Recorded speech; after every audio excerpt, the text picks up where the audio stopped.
आजच्या ब्लॉगची सुरुवात झाली होती चूल पेटवण्यापासून. म्हणजे जसं की आता काल भैरवनाथांची म्हणजे यात्रा वगैरे झाली, तसंच दुसऱ्या दिवशी आमच्या गावामध्ये मटण वगैरे करता, म्हणजे जेणेकरून ज्यांना कोणाला पाहुणे वगैरे बोलवायचे असले किंवा कोणाचा नवस असतो, पण आमच्या देवाला दुसऱ्या दिवशी यात्रा झाली की मटण वगैरे असं करावंच लागतं.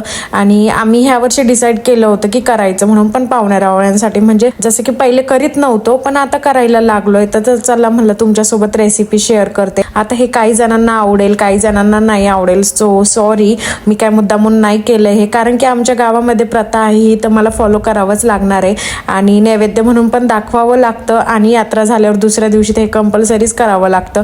आणि आज आमच्या गावामध्ये सगळ्यांच्या घरी असं एक पण घर नसेल की त्यांच्या घरी मटण वगैरे करत नसेल. अख्ख्या गावामध्ये सगळ्यांच्या घरी मटण वगैरे असतं. सगळेजण पाहुणे रावळे बोलवतात, ज्यांचा काही नवस असेल ते पण वाजत गाजत नेता मंदिरामध्ये, भैरवनाथांच्या मंदिरामध्ये. त्यानंतर ताई वगैरे आल्या होत्या, म्हणून नंदनबाईन वगैरे आल्या होत्या आणि सासूबाईंनी मिळून मस्त अशी मटणाची भाजी केली होती. उकड वगैरे पण तयार केलेलं होतं.